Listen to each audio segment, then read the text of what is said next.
Frères et sœurs bien-aimés, que la grâce de notre Seigneur Jésus-Christ, l'amour de Dieu notre Père et la communion du Saint-Esprit soient toujours avec vous tous. Amen. Aujourd'hui, c'est un dimanche dédié à la branche Croix Bleue au sein de notre Église FCKM et nous poursuivons toujours notre méditation commune sur le thème « Le pouvoir appartient au Seigneur ».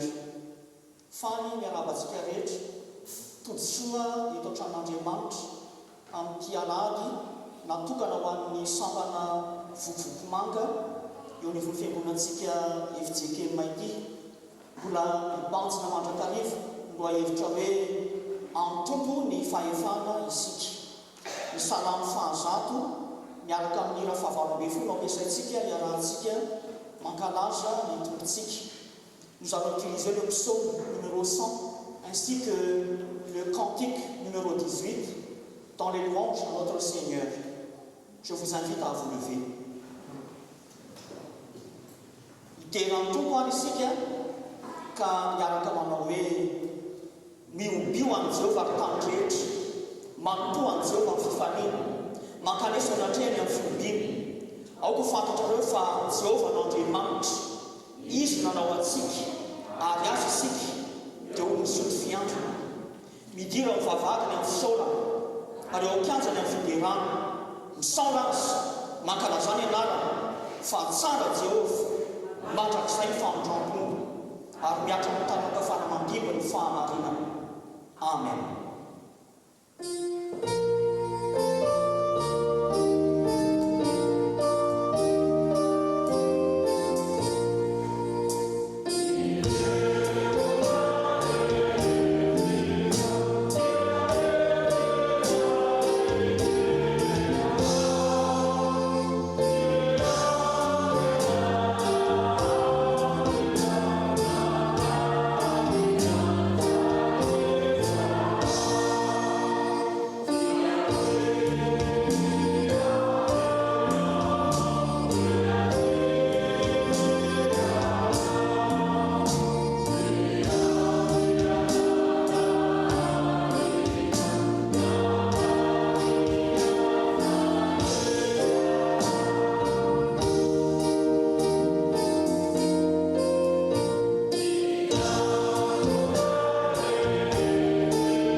nos cœurs dans cette prière. Éternel Tout-Puissant, effectivement, tu es notre Maître, Roi, à la fois absolu, majestueux, mais plein d'amour. Nous tenons à te remercier de tous nos cœurs, de nous avoir bénis, protégés, réconfortés, depuis ce matin jusqu'à maintenant, et tout au long de la semaine passée. Par-dessus tout, nous te sommes profondément et éternellement reconnaissants de nous avoir sauvés par la venue, la mort et la résurrection de Jésus-Christ, ton Fils unique bien-aimé. Merci à toi, Saint-Esprit, de continuer à régner dans nos vies, à nous guider sur le chemin de la vie et de la vérité. Merci à toi de nous avoir motivés, réconfortés, et nous sommes bien réunis dans ta sainte maison pour te louer, bénéficier de ta présence et entendre la bonne nouvelle de ton salut. Seigneur Dieu, en ta présence et face à ta bonté inouïe et agissante en notre faveur,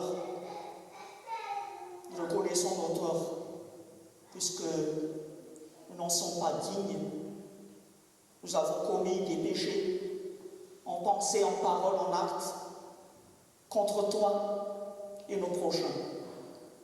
Mais c'est toi, le roi de la miséricorde.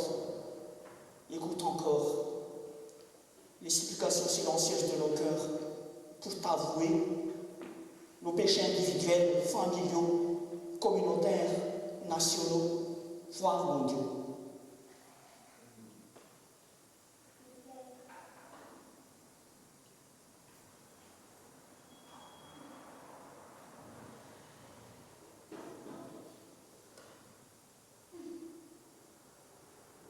Ripanjaka ny voninahitra raha inaizy ny an-danitro mamondrafo aminay ka aza tsarovana ny fahatsonay ry Jesosy Kristy zokity-anay sady mpanavitra anay eo mamondrafo aminay ka diovy izahay, amarino izahay, amasino izahay no lay ramoso izay latsaka teo ambony azo fijaliana ary endany ny fitsanganana tamin'ny maty sy ny fiakarana an-danitra ampahery anay mba aizanay maneho ny fahefanao, ny fahatsaranao eo amin'ny fiainana rehetra sisa.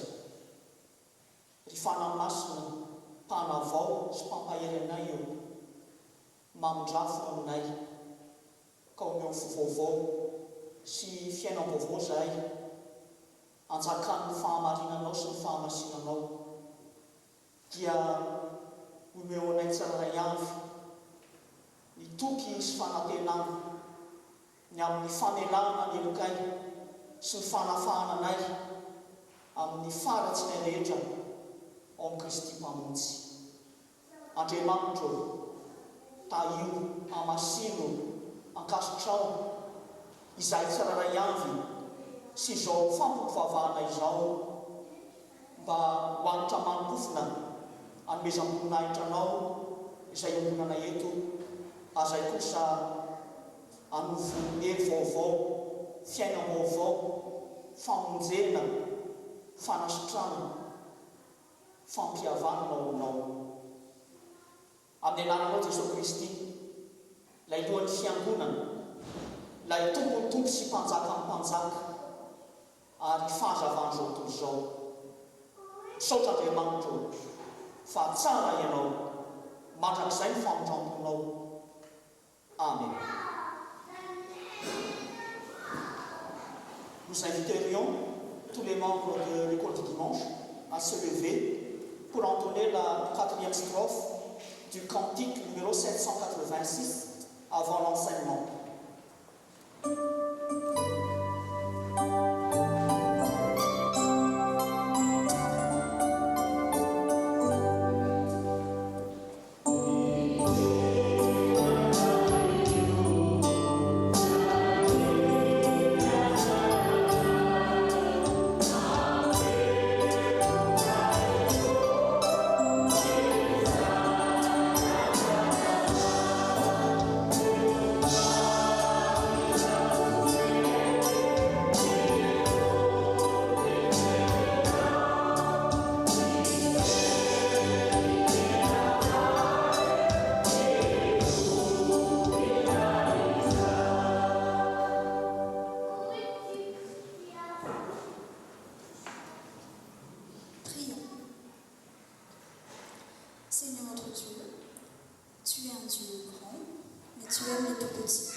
Bonjour les enfants, bonjour les parents.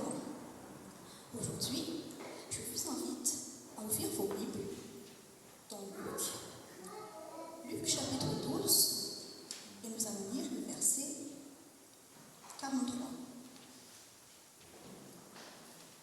Luc chapitre 12, et nous allons lire le verset 43.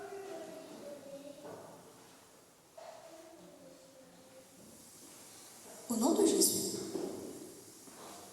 heureux le serviteur que son maître à son arrivée trouvera occupé à son travail. Heureux le serviteur que son maître à son arrivée trouvera occupé à son travail. Ce verset est un extrait de la parabole, d'une parabole que Jésus a faite et que nous allons apprendre ou redécouvrir ensemble aujourd'hui. Déjà, rien qu'en lisant ce verset, on peut voir qu'il y a au moins deux personnages. Vous savez lesquels? Le serviteur et le maître. Donc il y a deux personnages, le serviteur et le maître. Ensuite, qu'est-ce que le serviteur a fait et qu'est-ce que le maître a fait? Le serviteur avait un travail à faire et le maître s'est absenté. Et si vous lisez les versets qui suivent, vous verrez que ce travail consistait à donner de la nourriture aux autres employés. En fait, c'est un peu comme si vos parents partaient et vous confiez vos petits frères, par exemple. Ils vous disent avant de partir, prenez soin d'eux, donnez-leur à manger et surveillez-les. Et dans ce cas-là, vous avez deux choix. Soit vous faites ce que vos parents vous dites, donc vous vous occupez de vos petits frères, vous leur donnez à manger, soit vous faites le contraire. Vous les laissez mourir de faim, ou vous mangez leur part de nourriture, ou vous les frappez, ou vous les faites souffrir. Et d'après vous, lorsque vos parents seront de retour, ils seront contents de vous voir faire quoi? De faire souffrir vos petits frères, ou de vous voir s'occuper d'eux? Bien sûr, ils seront contents de vous voir faire ce qu'ils vous ont demandé. Et Jésus, c'est pareil. Jésus, il est parti et en partant, il nous a demandé de faire des choses. Il nous a confié un travail, il nous a confié une mission. Il nous a demandé de prier sans cesse, d'être bons les uns envers les autres, de faire le bien autour de nous. Donc, pareillement, là, nous avons deux choix. Soit on respecte, soit on fait le contraire. Que pensez-vous qu'il arrivera si Jésus arrive maintenant et que ce qu'il vous voit faire, c'est dire du mal des autres, tromper les autres, ou encore mentir ou faire du mal? Donc, à partir d'aujourd'hui, les enfants, il faut être prêts, car on ne sait pas quand est-ce que Jésus va revenir. Et avant de faire quelque chose, si vous avez un doute, vous pouvez toujours vous poser la question, si Jésus revient maintenant, là tout de suite, est-ce qu'il serait fier de voir ce que je suis en train de faire? Est-ce que c'est ce qu'il m'a demandé? Donc, soyez bons les uns envers les autres, car nous ne savons pas ni l'heure, ni le jour. Relisons encore ensemble une dernière fois le verset, Luc, chapitre 12, le verset 44. Au nom de Jésus, heureux le serviteur que son maître, à son arrivée, trouvera occupé à son travail. À Dieu seul soit la gloire, prions. Dieu d'amour notre Père, nous te disons merci, car tu ne nous as pas caché ta volonté aujourd'hui. Saint-Esprit, nous te demandons de œuvrer en chacun de tes enfants, afin qu'ils aient un cœur prêt à attendre ton retour dans la foi. Au nom de Jésus, Amen.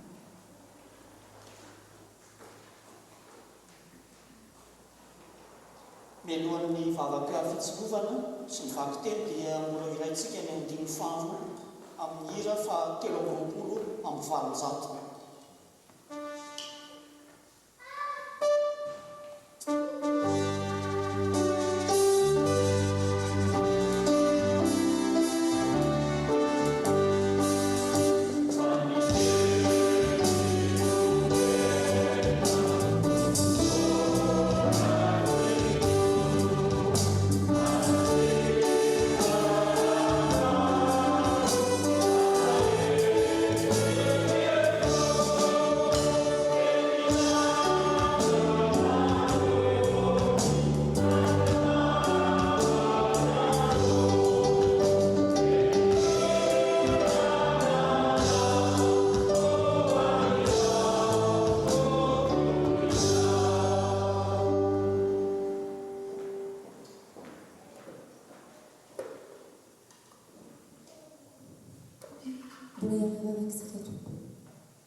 Angelmancha Beftiav, Misochano Bizai, Famboleno Menoitiv Tonaiti, Amakina Tsurachamasan. Fanaimasno, Sukaf Fune Sinevchei, Batakarane Nitilan Parane, Nenaranzisu, Amen.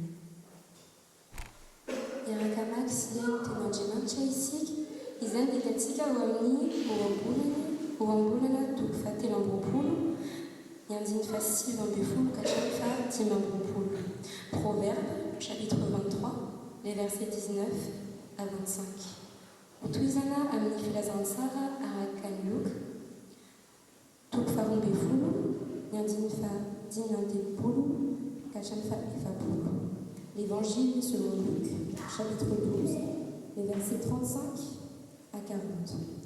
Deufaranana amnibistilvolu enwalikochitiana, tukfafulu, nyandinfa récapter le poule, kachanfa, tukfa, récapter le poule, nyandil volo. Premier épître aux Corinthiens, chapitre 10, verset 31, au chapitre 11, verset 1. Aminaran Zesu. Yainu yanau anak, kayenji, ari amsuri aminalana nifuno, aminalana nifuno. Azam, misakeza amze. Buka divei, sizei fajaptien, fa alailu, izei buka sizei fajaptien, arnifitia avanturmasu, nampta fin fundam. Maniken reino, izei derakano, ariazamanama runrino, sangi efa anchaisi. Fidiu ni marn, casa amiti. Jan faingina, sinifananama, ari ni faza wansen. Ifal de ifal in rein maren, arizen irakaza zainji, anambifalina amu. Oka ufal in reino sin reino, ni reino sin reino, eni oka uravra von reino zain irakano.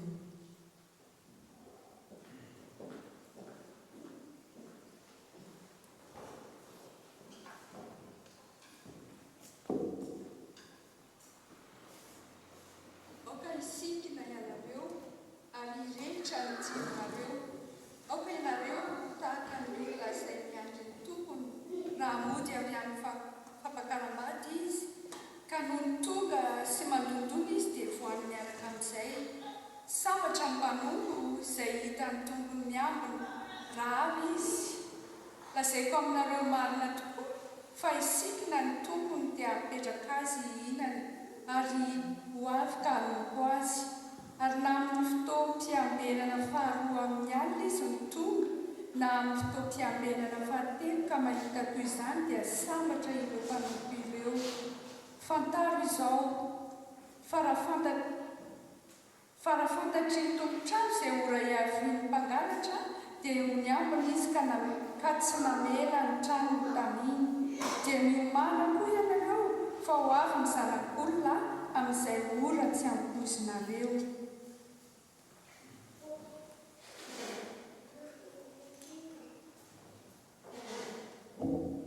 Koa amin'izany, na mihinana na misotro ianareo, na inona nataonareo, dia atao voninahitra Andriamanitra izany rehetra izany.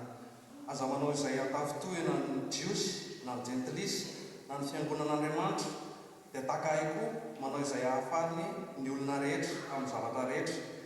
Ka tsy mitady ny mahasoa ihany, fa ny mahasoa ny maro ao amindrena izy. Aoka hanahaka ahy ianareo, dia tahaka ny hanahaka ny Kristy. Ray masina manao sendra mandeha famana.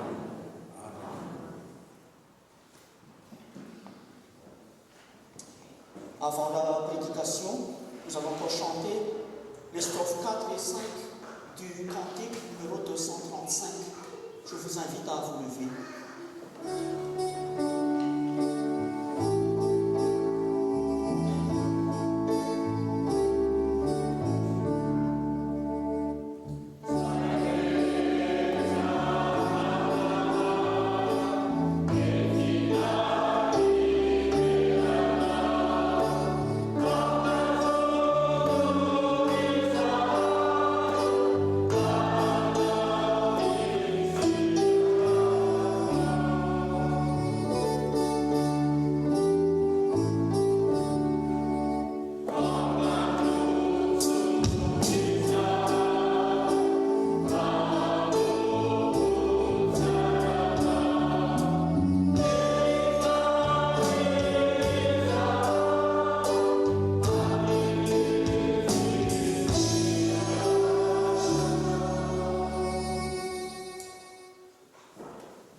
epistily voalohany ho an'ny Korintianina, toko fahafolo andiny faharaiky amin'ny telopolo ka hatramin'ny toko faharaiky ambin'ny folo andiny voalohany no anovozatsika hery amin'ity alahady ity. Io Korintianina voalohany toko fahafolo andiny faharaiky amin'ny telopolo ka hatramin'ny toko faharaiky ambin'ny folo andiny voalohany io dia mampisongadina izay mampiavaka ny olona manaiky fa amin'ny tompony fahefana. Na tiatsika na tsy tiatsika, amin'ny tompony fahefana any an-danitra sy aty ambony tany. Fa mizara roa izao tontolo izao dia ny olona manaiky an'izany na tsy manaiky an'izany. Ny olona manaiky fa amin'ny tompony fahefana dia misy toetra roa farafahakeliny mampiavaka azy. Nous allons nous ressourcer autour de la première épître aux Corinthiens, chapitre 10, verset 31, jusqu'au chapitre 11, verset 1er. Une péricope qui fait le portrait de ceux qui reconnaissent que le pouvoir appartient au Seigneur. Ceux qui reconnaissent que le pouvoir appartient au Seigneur. Au moins deux qualités singularisent ceux qui reconnaissent que le pouvoir appartient au Seigneur. Premièrement, ceux qui reconnaissent que le pouvoir appartient au Seigneur manifestent la souveraineté de Dieu dans leur vie. Ceux qui reconnaissent que le pouvoir appartient au Seigneur manifestent la souveraineté de Dieu dans leur vie. Nous allons relire ce qui est écrit au verset 31, au nom de l'Éternel. Ainsi donc, que vous mangez, que vous buviez, ou quoi que vous fassiez, faites tout pour la gloire de Dieu. Faites tout pour la gloire de Dieu. Cela signifie que notre raison d'être, c'est de reconnaître la seigneurie, la souveraineté de Dieu dans nos vies. Que nous parlions, que nous dormions, que nous travaillions, quelles que soient les circonstances que nous traversons, nous sommes appelés à manifester que Dieu est notre roi. Dieu est le roi de tout l'univers. C'est pour cela, d'ailleurs, que le Seigneur Jésus a légué la meilleure prière à ses disciples. Et nous faisons partie d'eux. Quelle est la meilleure prière que le Seigneur nous a léguée, nous a donné comme un héritage de notre Père? Notre Père qui est aux cieux, que ton nom soit sanctifié. C'est la première requête, c'est le premier sujet de prière. Et on peut même dire que c'est le sujet de prière premier, c'est la source de toutes les requêtes et prières. Que le nom du Seigneur soit sanctifié partout. Autrement dit, que tout le monde, que toutes les créatures spirituelles ou matérielles reconnaissent que Dieu est le roi. le maître de l'univers, qu'il est bon, qu'il est incomparable. En ce dimanche dédié à la Croix bleue, le Seigneur nous rappelle que sans maîtrise de soi, ou même sans abstinence, il nous sera difficile, voire impossible, de faire rayonner la gloire de Dieu dans nos vies, puisque les gens, asservis par l'addiction aux boissons alcooliques, contribuent au contraire à ternir l'image de Dieu que ces personnes portent en elles. Et c'est pour cela que toutes les églises, en particulier notre église FICREM, ont intérêt à créer en leur sein la branche Croix bleue. La branche Croix bleue, ce n'est pas simplement pour lutter contre toutes les addictions, notamment aux boissons alcooliques ou à la drogue, mais également pour accompagner ceux qui sont asservis par les addictions, puisque ces gens-là n'ont comme roi ou maître dans leur vie que la boisson alcoolique ou telle pratique ou tel produit. Et ça engage des milliards de dollars dans le monde entier. On dépense tout pour de la fumée, pour des bêtises qu'on regrettera pour toute la vie. Riavana manala, niafatra voalohany ho antsika amin'ny alahady natokana ho an'ny sampana vokivoko manga ity dia izao. Ny olona manaiky fa ny tompony fahefana dia maneho ny fiandrianan'Andriamanitra eo amin'ny fiainana, maneho ny fiandrianan'Andriamanitra eo amin'ny fiainana. Izao ny voalaza ny andiny faharaiky amin'ny telopolo amin'ny anaran'ny Tompo.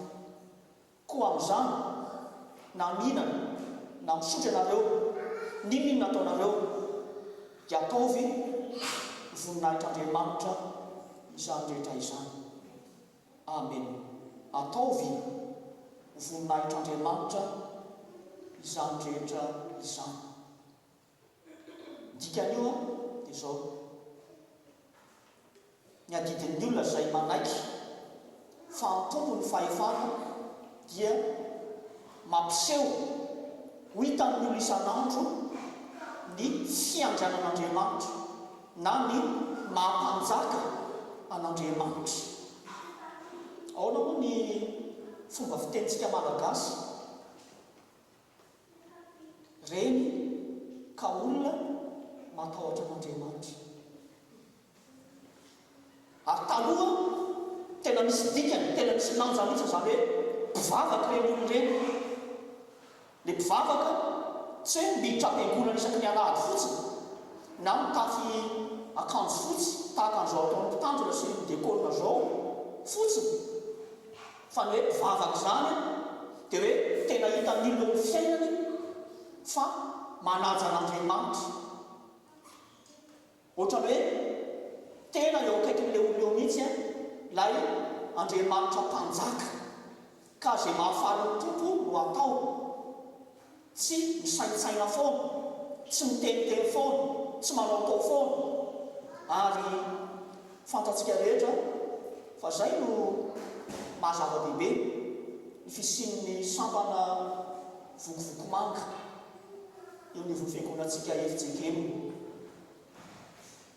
satria ny olona mamony toka na ndrongony na ny zavakafa dia tsy ny tompo tsy Andriamanitra no hita hoe mpanjaka eo amin'ny fiainana fa ireny zavatra manandevo sy mangenja ireny. Ary raha misy ny ohatra tena hoe azo-tsapahitana ahitana hoe simba ny endrik'Andriamanitra, voninahitr'Andriamanitra izay tsara ao amintsika olombelona dia ireny olona izay ampahorin'ny fisotro mamamo na ny zava-mahadomelona na ny zavatra mamatotra amin'izao fotoana izao, satria indrisy moa ry havana fa arakaraka ny andro sy ny fotoana dia mitombo andro manalina ny zavatra mangenja ny olona, tsy voatery zavatra sotroina na fohina fotsiny fa na zavatra jerena na zavatra elona. Ary tena sarotra amin'ny olona ny anaiky ny fahefana mampanjaka an'Andriamanitra amin'ny fiainany rehefa domelony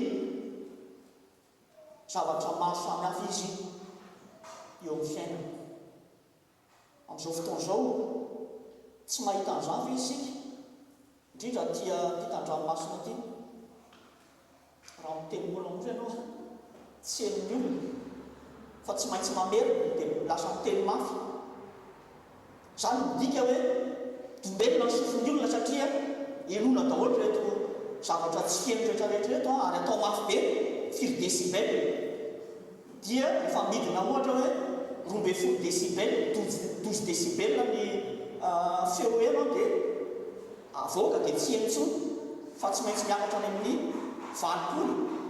80 décibel mihoatra zay vao eno. Ary tsy vonona elo satria diso mafy loatra ny izy dia tsy hita zay anaovana amin'ny olona.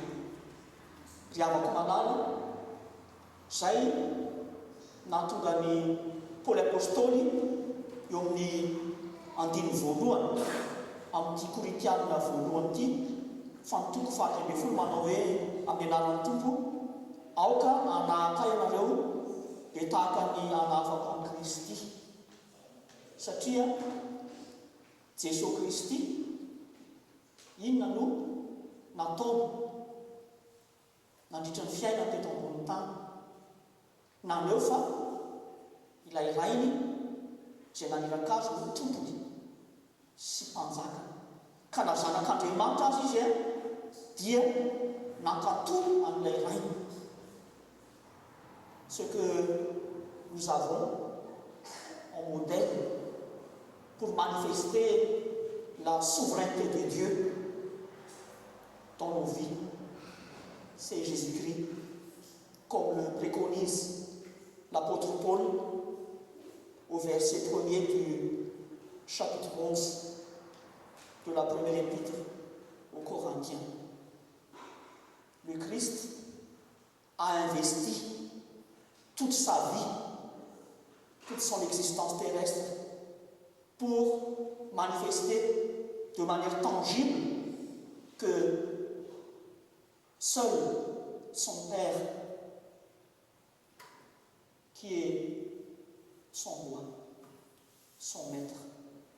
Et c'est pour cette raison qu'il a fini sa course sur la croix du Calvaire. La croix du Calvaire nous rappelle que nous sommes appelés à manifester jusqu'à notre dernier souffle la seigneurie, la souveraineté de Dieu dans nos vies. Et comme j'ai l'habitude de le dire, nous devrions prier le Saint-Esprit pour nous préparer au jour de notre mort. Nous sommes exhortés à apprendre à mourir. Et apprendre à mourir, c'est être à même à la fin de notre parcours terrestre à dire « Merci Seigneur, tu es mon roi, je le mets en tes mains, mon âme et mon avenir, mon éternité. » Deuxième et dernier point, ceux qui reconnaissent que le pouvoir appartient au Seigneur renoncent à tout pour atteindre l'objectif de l'Évangile.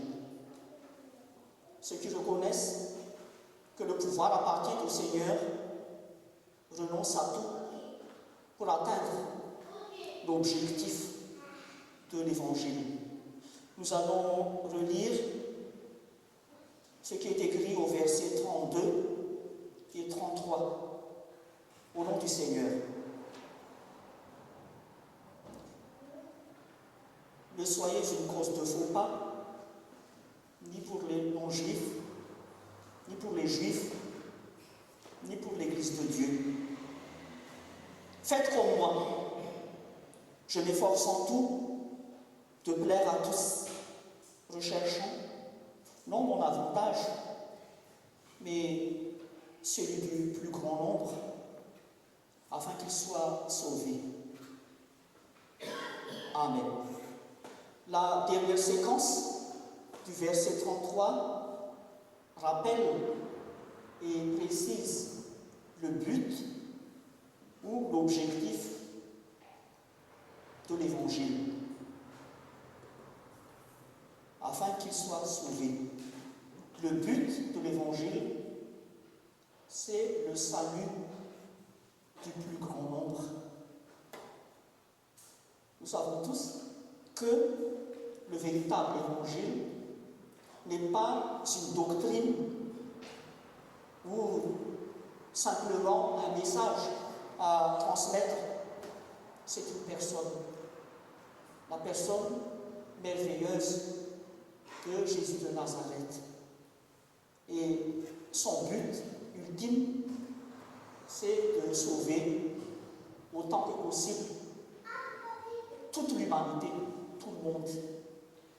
Mais il n'oblige personne à recevoir le salut qu'il a accompli et offert sur la croix du Calvaire.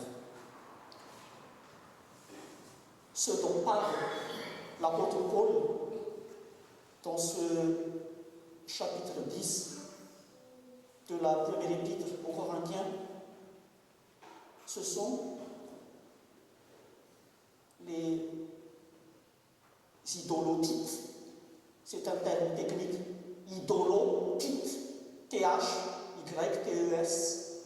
Ça signifie les viandes offertes aux idoles, notamment à Corinthe, et qu'on a présenté aux prêtres des idoles et à leurs assistants qui les mangeaient.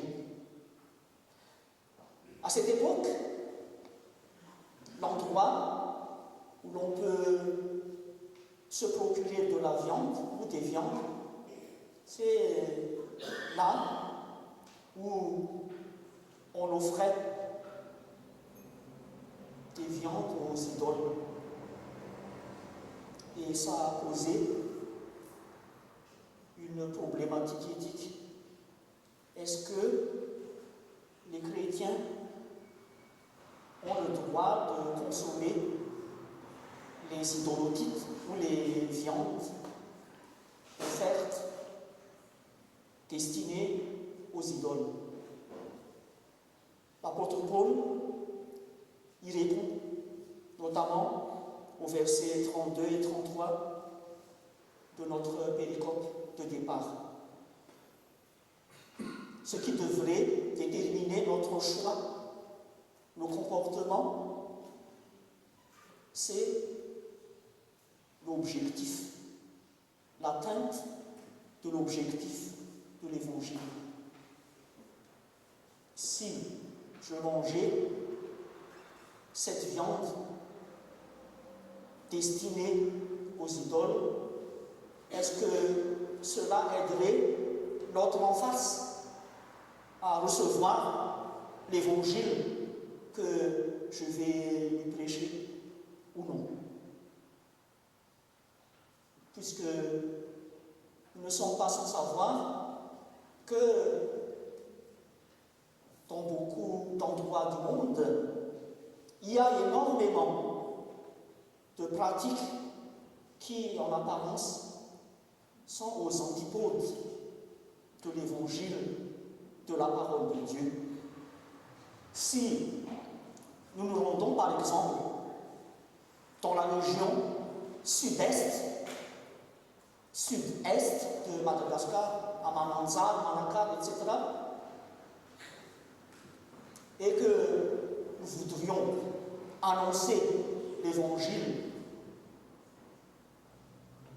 aux gens du coin, nous devrions passer par le chef du village, qui est aussi prêtre de la religion traditionnelle malgache de la région. Et d'un. Et de deux, pour nous accueillir, cette personnalité va nous offrir du tokakas, donc boisson alcoolique à la malgache, avec énormément de degrés, peut-être tout de suite 60 degrés ou plus. Et quelle attitude adopter pour pouvoir faire passer l'évangile dans ce village ou dans cet endroit? Eh bien, on reçoit avec respect et reconnaissance le verre offert par le chef du village, mais on ne va pas consommer. Voilà ce qu'on peut faire, juste faire en sorte qu'il y ait un contact entre le verre offert par le chef du village et vos lèvres. Et tout de suite, il comprend que vous ne buvez pas d'alcool, mais qu'à travers votre attitude, il y a du respect. Il y a du respect, il y a de l'ouverture, il y a de la tendresse, de l'amour. C'est un exemple parmi tant d'autres.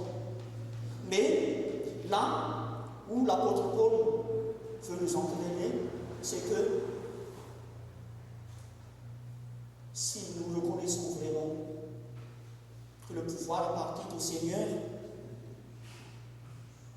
nous devrions renoncer à nos avantages, à nos droits, à notre confort pour atteindre l'objectif ultime de l'Évangile, le salut pour tous, le salut du plus grand nombre. Pas plus tard qu'hier,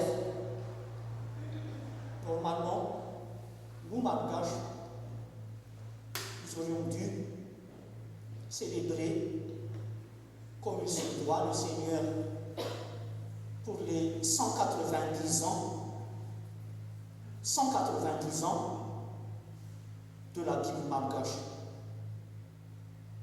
qui date du 21 juin 1835. Si actuellement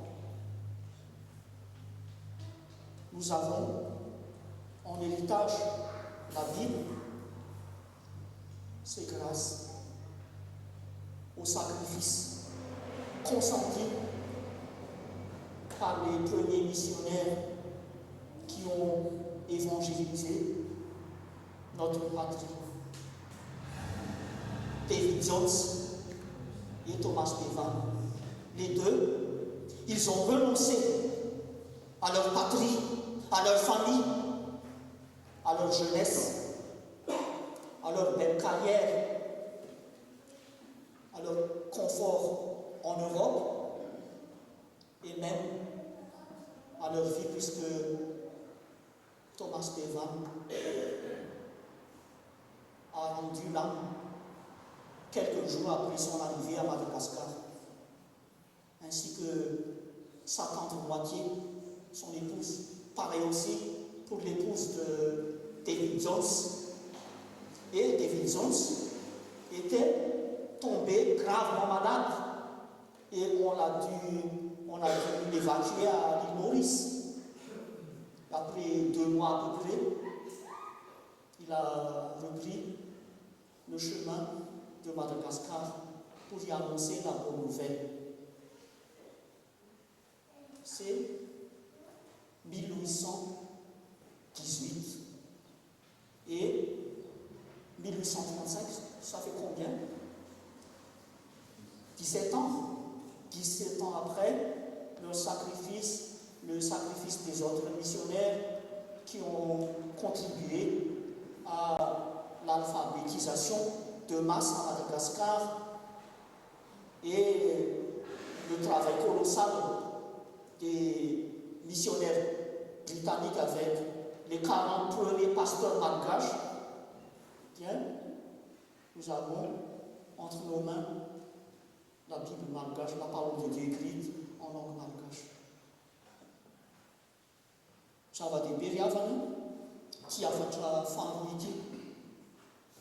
Ny olona manaiky fanotompo ny fahefana dia mahafoy ny zavatra rehetra mba hanatrarana ny tanjony filazantsara. Ny olona manaiky fanotompo ny fahefana dia mahafoy ny zavatra rehetra mba hanatrarana ny tanjony filazantsara. Tena mampieritreritra izay ambaran'ny Paoly apôstôly eo amin'ny 5:30 sy 3:30. Vaky toy izao mianaran-toa. Aza manao izay atafotohina ny jiosy na ny jentilisy na ny fiangonan'Andriamanitra dia tahaka koa manao izay afinaritra ny olona rehetra amin'ny zavatra rehetra ka tsy mitady ny ahasoa ihany fa ny masony maro mba ho vonjeny izy. Amen. Ny tapany farany amin'ny 5:30 no mampatsiaka sy manamafy amintsika ny zava-kendreny ao anatin'ny filazantsara na ny tanjon'ny filazantsara mba ho vonjena ny maro, ny famonjena ny maro. Maninona no tsy miteny Paoly apôstôly hoe famonjena ny rehetra, fa hoe famonjena ny maro. Inona mahasamy hafa andreo? Ny rehetra zany dia hoe tsy akanavaka na tian'ilay olona na tsy tian'olona dia tsy maintsy voavonjy izy. Izay ny dikan'izany. Fa matoa zany ataony hoe maro dia izao Andriamanitra Jesosy Kristy ilay nafony amin'ny tombony hazojaliana te hamonjy ny zanak'olombelona rehetra. Fa saingy izao izy tsy manery na iza na iza. Tsy ao anatin'ny fomba fiasan'Andriamanitra zany manery olona. Dia izay mahatonga azy miteny hoe famonjena ny maro. Io ny tanjon'ny filazantsara. Dia rehefa manaiky zany sika hoe antompo ny fahefana dia vonontsika ahafoy ny zavatra rehetra mba hanatrarana an'izay tanjon'ny tompo. Satria ny filazantsara dia tsy fampianarana fotsiny na afatra ampitaina fotsiny, fa Andriamanitra tenany mihitsy. Ny filazantsara dia Jesosy Kristy, ilay ten'Andriamanitra tonga nofina tonga olombelona.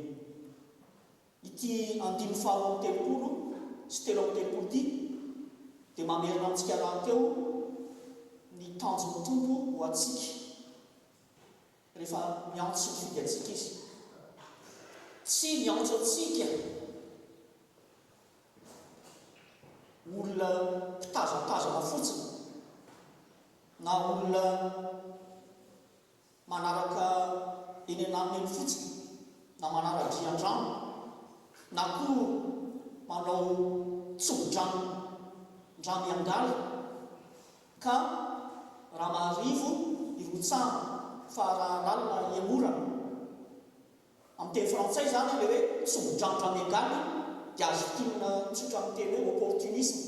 Rehefa misy tombotsoany dia miditra, rehefa tsisy tombotsoany dia tsy miditra. Tsy niantso antsika ao amin'izany tompoko fa niantso antsika mba mpianany izy, ary fepetra takina amin'ny mpianatra ny tompo dia izao mahafony zavatra rehetra, mitondra ny azo fijaliana ary manaraka an' Jesosy. Dia ilay manaraka an' Jesosy zany mbola miverina indray ilay voalaza amin'ny andiny voalohany amin'ny andiny faharaiky ambin'ny folo, manao hoe amin'ny anaran'ny tompo aoka anahaka ianareo dia tahaka ny anahafaka ao Kristy. Jesosy nahafony zavatra rehetra mba hamonjena antsika olombelona, dia isika mpianany. Izay zany natao hoe tena manaiky ny fahefan'Andriamanitra, manaiky ny mpianatra ny tompo, fa tsy mpitazatazana fotsiny na mpitady tombotsoa ho an'ny tena fotsiny ao anatin'izany, dia miainga avy eo amin'ny finanam-bilona na ny tranombonin'ny Betlema. Izay manomboka eo ny lalana miaraka amin'ny tompo ary mifarana eo ambony azo fijaliana. Tsy misy lalana ankoatr'izay. Sa mahita nareo misy lalana hafa ankoatr'izay ny manaraka ny tompo ety ambonin'ny tany. Rehefa manaraka ilay filazantsara tonga olombelona isika dia miainga avy eo tranombonin'ny Betlema ary mifarana eo amin'ny azo fijaliana ny Kalvaria. Fa rehefa izay ny izorantsika dia maro ireo olona andray famonjena vokatry ny fandalovantsika tetỳ ambonin'ny tany. Ary aza mieritreritra nareo manao hoe tsy maintsy mpitandrina ve, tsy maintsy izao ve? Tsia, fa amin'ny fomba maro, na ny fitoriana teny tahaka an'izao, na ny famangina manaza, na ny hira ataon'ny tanora ohatra ny norenesintsika rehefa avy eo. Azay no mahatonga ny hoe ato amintsika ato kanana fiadanana zany efa hatramin'ny voalohany dia tsy maintsy misy 10 minitra ny sekoly alahady, ary tsy maintsy misy hira atao amin'ny estité foana ao aoriana amin'ny toroteny satria ny antony dia tsotra. Ho an'ny olona rehetra amin'ny famonjena mitanjontsika dia hoe ny olona rehetra izay tonga ato an-tranon'Andriamanitra dia mandreny tenim-pamonjena avokoa. Izay koa no mahatonga andreny dika teny reny. J'avais commencé à traduire les cantiques dans notre livret depuis 2016 jusqu'à maintenant. À l'époque, j'avais dû rester éveillé jusqu'à 3 heures du matin, alors que le culte à Bethel-la-Famarina devait commencer à 9h30, 10h du matin. Et votre ami serviteur faisait comme ça à 3h du matin. Actuellement, c'est moins léger, mais ça ne m'empêche pas de contribuer au perfectionnement et à la mise à jour des textes déjà traduits. Tout cela pour essayer d'atteindre dans les mêmes conditions l'objectif de la bonne nouvelle, l'objectif de l'évangile, le salut du grand monde. Raha fitina ny afatra izay azontsika tamin'ity marain'ity dia mila misafidy aloha isika izay mandreny an'izao toroteny izao hoe anaiky ve isika sa tsy anaiky fantompo ny fahefana. Ny safidy tsara indrindra dia ny manaiky fantompo ny fahefana, ary reto toetra fomba fiainana anankireto no tokony ananana manona an'izay. Voalohany, maneho eo amin'ny fiainantsika manontolo ny fiandrianan'Andriamanitra, ny mampanjaka an'Andriamanitra. Ka na misaintsika na mitensika na miaritsika dia hitan'olona foana reny mivavaka, reny ny olona matahotra an'Andriamanitra, reny ny olona izay tena anjakan'Andriamanitra ny fiainana. Izay ny voalohany. Fa ny faharoa, ny fahamelao amin'izay dia izao: adidiko, adidinao, adidika rehetra ny mahafoy zavatra rehetra, na dia ny tombotsoa izay tokony ho antsika aza mba hanatranana ny tanjon'ny filazantsara. Ny tanjon'ny filazantsara dia ny famonjena ny maro, araka sy azo atao famonjena ny olona rehetra. Ho an'Andriamanitra ihany ny voninahitra mandrakizay. Amen.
Ei,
prions notre Seigneur.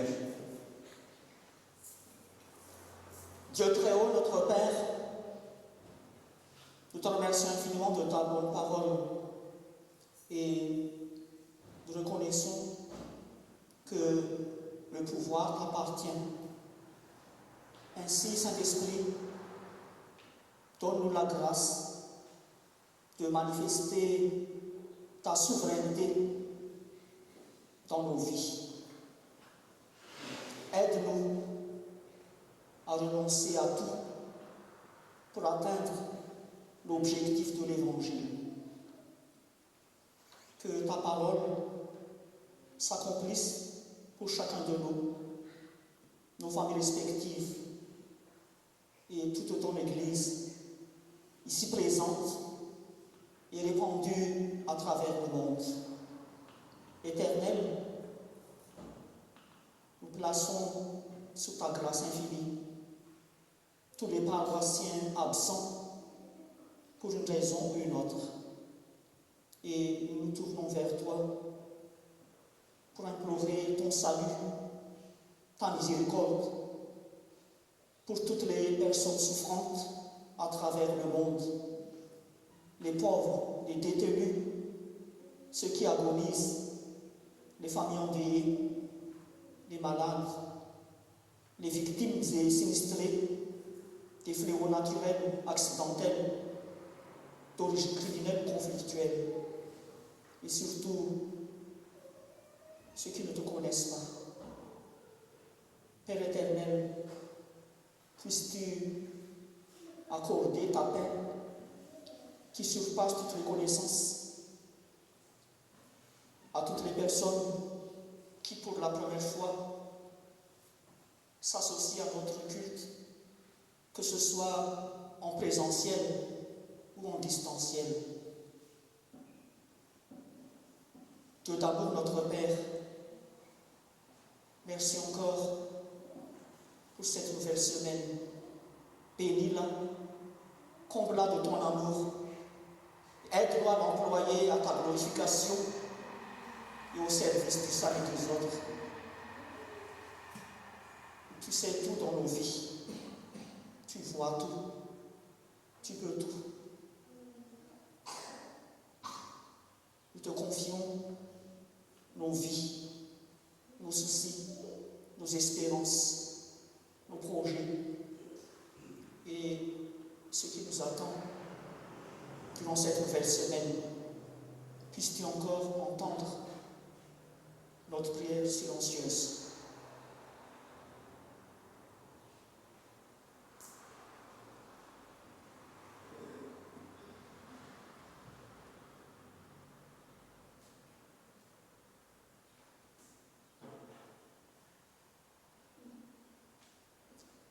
Ande manto, ianao tokoa no andriamanitry ny fiadanana, mitalao ny fiadanana, fandriam-pahalemana avy aminao zahay ho an'izao tontolo izao, ho an'ny firenena rehetra, singanana amin'izany Madagasikara ny avianay, indrindra amin'izao akatoko ny fetiny niverenan'ny fahaleovantena izao. Torak'izany koa itony firenena sy kontinanta izay omenanay itony, ary mbola kinina aminao i Moyen-Orient, manoloana ny ady mahatsiravina sy manahirana izay mitrangana.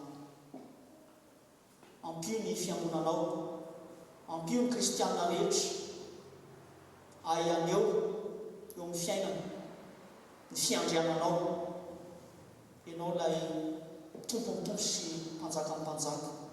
Ampio aefa-be mandrakariva amin'ny fitoriana ny filazantsananao mba ho maro ny vonjena.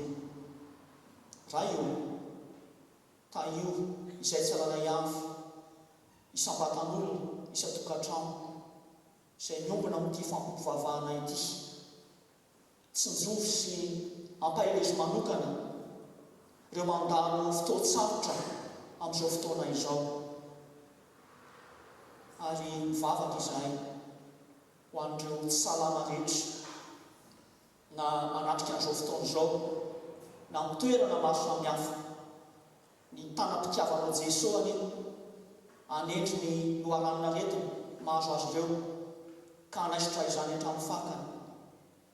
Ianao fanamasina ny ampahery ny fianakaviana sy ny mpikarakara ary anolo-tsaina ny mpitsabo sy ny mpiasa fahasalamana ary amin'ny taova vaovao sy fiainam-baovao ho an'ireo marary. Ianao Andriamanitra raha ny tsy toa hitamandrakariva ny rano, ny sakafo, ny fanafody sy ny fitaovana izay ampiasaina mba hitondra soa, fitoniana ary fahasalamana izany. Andriamanitra, misaotra anao izahay ny ity alahady natokana ho an'ny sampana vovokomanga eo anivon'ny fiangonanao FJKM ity izay nisy anay. Ta io ny tompon'andraikitra rehetra isan'ambaratongana hatrany amin'ny foibe mandalo misy lotam-paritany ary raty amin'ny fitandremana sy ny fiangonana. Akinonay am-pelantananao ny ahafahana manangana amin'izany sampan'izany eto anivonay amin'ny fotoana izay voatendrinao. Fa ny angatahany aminao dia ampio ny mpianaka amin'ny finoana mba aneo ny mahatompo mahampanjakanao eo amin'ny fiainany ary ampiasao izahay mba andresy ny fidorohana amin'ny endriny maro samihafa ary hitondra ny famonjeny Kristy ho an'ireo voageja sy voafatotra.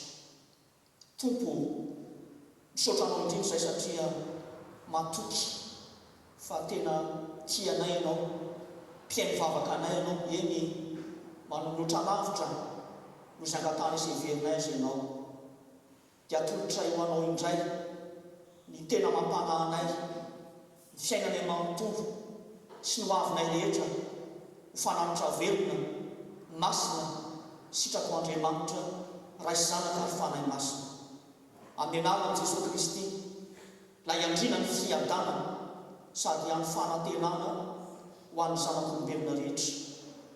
Rainay izay ny an-danitra, ho amasina ny lalanao, tonga ny fanjakanao, atao ny sitraponao, ety amin'ny tany tahaka ny an-danitra. Mionay ny amin'ny sazy ao anay, ary mamelany elokay, tapony izay meloka taminay. Asatrotana ny fakapana, fa manafana amin'ny ratsy. Fanao ny fanjakana sy ny hery, ary voninahitra mandrakizay. Amen. Aoka isika hiara-mitsangana hanomana miaraka ny fanekam-pinoana lalana faha-efatra. Manambara ny fontsika amin'ny Jesosy Kristy, ary ny fanaovana hoe ny zanak'Andriamanitra izay manaitra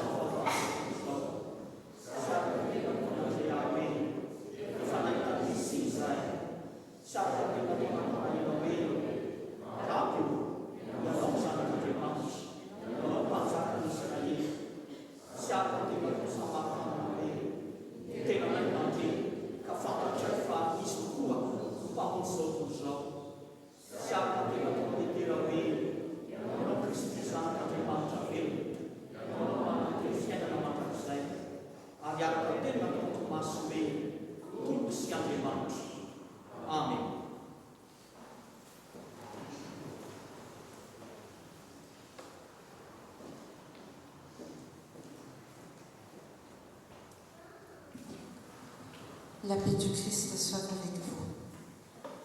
Le vin est mon cœur. Les boissons fortes sont tumultueuses. Quiconque en fait excès n'est pas sage. Proverbe 20, verset 1er. C'est le message que je partage en cette journée dédiée à la branche Croix Bleue, même si nous n'avons pas encore cette branche, car je pense vraiment au pays, parce que c'est un fléau qui détruit des familles. Et vous savez très bien qu'une nation est composée des milliers de familles. Alors, c'est à nous, en tant que membres, en tant que chrétiens, de faire ce que nous devons faire au sein de notre patrie. Merci. Sotran'Andriamanitra bebetsika iavana fa totosa somatsara omaly tao amin'ny fiangonana katolika tao Sopia ilay fanompoam-pivavahana izay niarahana tamin'ny synodam-paritany sy niarahana tamin'ny fiangonana Rahavavy Loterana. Misaotra manokana ny tanora na dia vitsy azy ireo solitena tamin'ny fandraisana anjarany hira sy ry zareo tompona andraikitra teo amin'ny mozika. Dia ho an'Andriamanitra irery ny voninahitra amin'izany. Juste un rappel, les séances de caté reprendront dimanche à 8h45. À Dieu seul soit la gloire. Amen.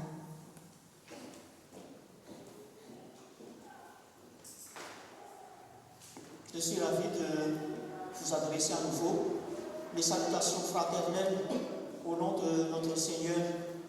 Et il nous tient à cœur d'adresser nos meilleures salutations et nos vifs remerciements à l'endroit de ceux qui, pour la première fois, s'associent à notre culte. Merci de vous être déplacés très loin, malgré la canicule. Le Seigneur vous les rendra. Araka ny efa nolazaina moa aorian'izao fampivavahana zao dia angaviana mba hijanontsika hevitra raha fiangonana fa hivory sika anio dia mahakasika ny amin'ny farany herinandro mety efa enitsika miverimberina any izy na hitantsika any amin'ny fampitam-baovao zany dia hoe mirodorody makany Rainy Laval ny sampana tanora kristianina eto anivon'ny fiangonana. Betsaka zany manko fa tsy hoe izy rehetra tsy akory dia raha sitrapon'Andriamanitra ny mpitandrina miaraka amin'ny birao-piangonana zany andeha ny asabotsy dia miverina sabotsy dia hiteo moa zany izy hoe raha ohatra ireo kategomena telo menadamo zany makany Rainy Laval dia mazava ho azy tsisy le fampianarana kategomena amin'ny heriny anio fa raha ohatra ka tsy makany zareo dia fagnome fotoana eto ihany zany tsika amin'ny sivilatsaka fahefany 8h45 araka voalaza teo manohy ny fiofanana kategomena dia misaotra antsika rehetra naharitra ny eno hatramin'ny farany ho an'Andriamanitra ihany ny voninahitra mandrakizay. Amen. Maintenant, nous allons renouveler nos engagements respectifs à l'égard du Seigneur par les offrandes. Aujourd'hui, il y aura une seule et unique offrande. Pendant la collecte, nous entendrons le cantique supplémentaire numéro 34. Et pour présenter nos cœurs et nos offrandes à l'Éternel, ce sera la première strophe du cantique numéro 447. Amen.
de notre salut, je tiens à vous remercier vivement de votre venue et de votre abnégation.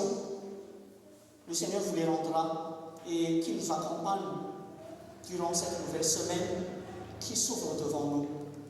Après la bénédiction, nous entonnerons la main dans la main l'hymne d'amour partagé, Fanny Ricou, toujours en contemplant l'Esprit, la croix de notre Sauveur bien-aimé Jésus-Christ.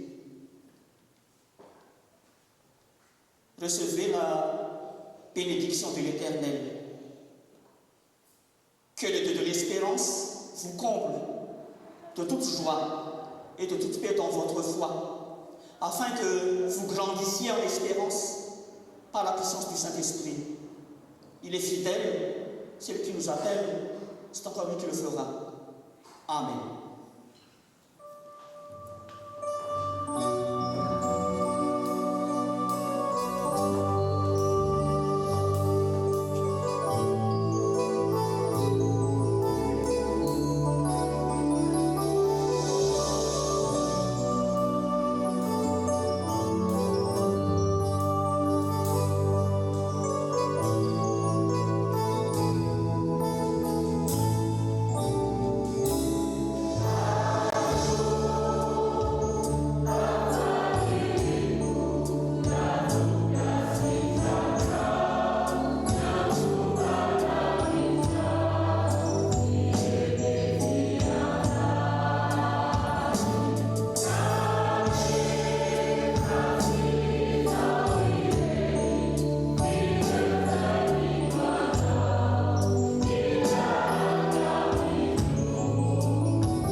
Andriamanitra ireny ny voninahitra mandrakizay amin'ny anarany indray sy ny zanaka ary ny fanahy masina.